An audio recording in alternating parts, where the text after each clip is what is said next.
Alright, hello everybody. Today we're going to be explaining the post-it note response strategy. It's used during the reading using post-it notes. I got different colors right here. I chose to use different colors because I think it's a good way to just organize and break down what I read, and so I got that there. But let me go ahead and stop and explain the strategy. The strategy is used during the reading, and a student or the teacher is essentially going to stop, think, and to react to what they read during their reading. So they're going to pause and jot down briefly on a small sticky note, recording key aspects of the topic as well as their reactions, questions, and connections. So I think the strategy is a lot similar to annotating, but just using post-it notes and colorful responses to just get your notes down and organized. This strategy can be used with books, articles, or in this case we're going to be using comic strips. So I think that's a good way. I chose comic strips because I think that's a good way to catch the students' attention. I think it's a good way to catch the students' attention because they're just creative, they're simple, and it's really difficult to catch students' attention nowadays because they're just so connected to technology, and they just need that fresh, creative, new gist to just get them interested, really. So without further ado, let's get started on my lesson plan. Alright, hello everybody. Obviously, for the time being, we understand that we don't have access to the school right now because of everything going on with COVID-19. So this is my pretend classroom for right now. So we're going to be doing my lesson plan. My strategy is the post-it note strategy, post-it note response strategy. So this is my pretend whiteboard right here. We got our comic strips is what we're going to be working with today. So my grade level that I've chosen is 8th grade, social studies. So our literature base right here today is comic strips. I thought it's a fun way to just get a hold of the kids' attention. Books are sometimes just too boring, honestly, and they're not going to catch the kids' attention. So we're using comic strips today. Woohoo! So essentially I would greet my kids good morning, and we know that we are learning about the Civil War right now, so that's what we're working on. And so today's activity is breaking down what we read in these comic strips using our strategy post-it note response. So we have our post-it notes right here. I have different colors. And we're going to be essentially reading through these comic strips and breaking them down. So we're going to stop, think, and react to the text. So like I said, I'm going to essentially greet my students good morning, good afternoon, whatever time of the day that I see them. And I'm going to introduce the strategy like I just did, and then we're going to go jump right into it.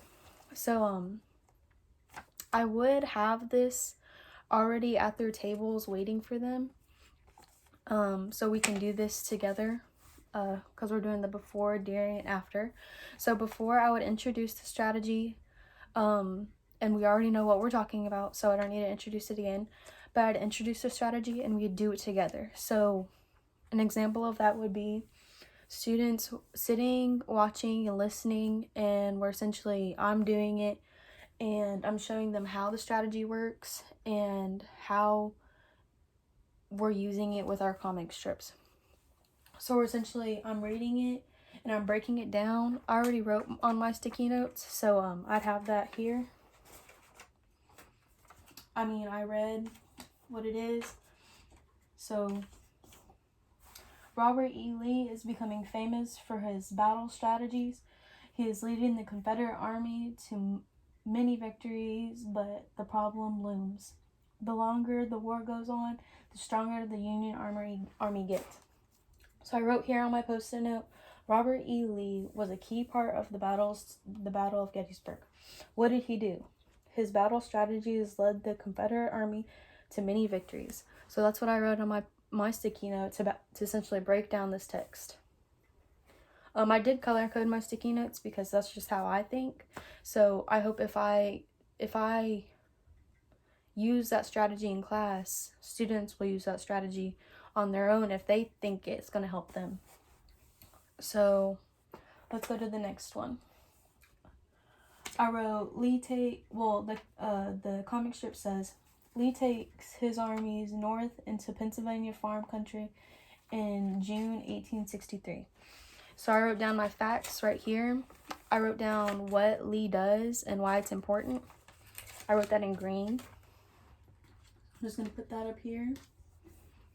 And then I said, I asked a question. I said, where is the Union Army located? Because we need to figure that out while we're reading, right? So, it says, let's go down to the next one. I said, the Union soldiers are on the high ground. Lee's men try to push them off. General James Longstreet did not get attacked and told him to tell me what to do in the long run. So I asked, who is General James? We don't know who General James is. We have not learned him in class. We have not learned him in the textbooks. So let's ask that question. We're going to find out who he is throughout the comic strip. And then in our final box down here, it says, on the third day of the battle, Lee orders General George Pickett's men to change cross an open field and charge and make the disaster. 3 days of fighting in Gettysburg kill about 28,000 of Lee's men. He must retreat to Virginia.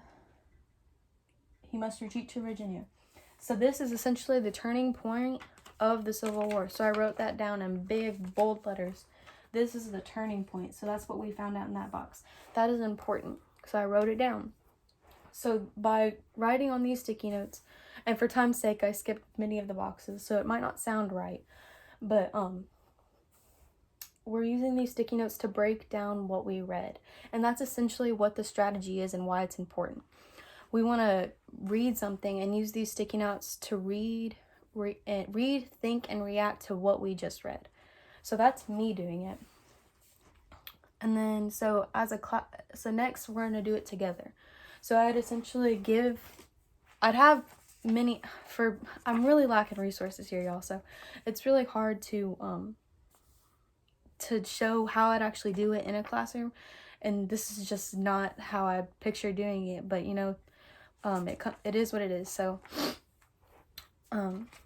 I'd essentially have comic strips put out for them already on their desk, waiting for them when they walked in, ready to go. So they're ready, prepared, and they have their own sticky notes to use. And the strategy is already introduced, so they know what to do. And just let them have at it, because that's the best way to let kids learn, is to just let them have at it and try their best and do what they need to do, because that's just how kids learn. They're not going to learn when someone's pushing stuff in their face every time. So I'd have these laid out for them all ready to go. And we'd read through the comic strip together once, and then second, after we read through the comic strip once, we're going to read through it again, and we're going to gradually stop at each box. I don't know if you can see.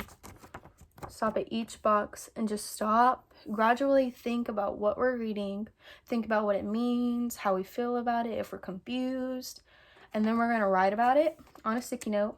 Pop it on a sticky note just like we did over here. And unfortunately I don't have larger comic strips, but realistically I would in a classroom. So I pop it on there, and then we go to the next box, read, think about what we just read, how it feels to us, if we're confused, and then move on to the next, and do that for every single box until we finish the comic strip. And then go back and figure out what we just learned, and if answer any questions we just had. And and we just continue to finish reading and strategically break down the comic strip using the strategy, the post-it note strategy. I think this is a great strategy, not just for kids to use, I mean, in the classroom, but like, this is very similar to annotating. And I mean, I do that just in class, period. Reading through and using my post-it notes right here, and just it helps you think and go back to what you just read, and if you need to go back and find out what something meant. So so after the we do, it would be the student does. So I'd have again, I'd have these already ready for them. I'd have a brand new comic strip for them to do, for them to figure out how to do it. I think it's important to let students work in groups, to have them work together and figure out what it means. Because it's just, I mean, great minds think alike. So you need to let students bounce off each other and figure out what stuff means. So I think it's great for that also. But I would again, I'd have these already set out for them, ready to go for them to work by themselves, individually, or with a group. I guess it really just depends on the teacher's teaching style. So I'd have the I'd have the students work on comic strips individually, and I'd have them raise their hand if they have any questions or any concerns that they have, and they can always tap on a friend and say, hey man, I need help, I don't know how to use this strategy. I can explain it, a friend can explain it. It's good to let students use their resources. So I think that concludes my lesson plan. If you have any questions, please let me know. Thank you.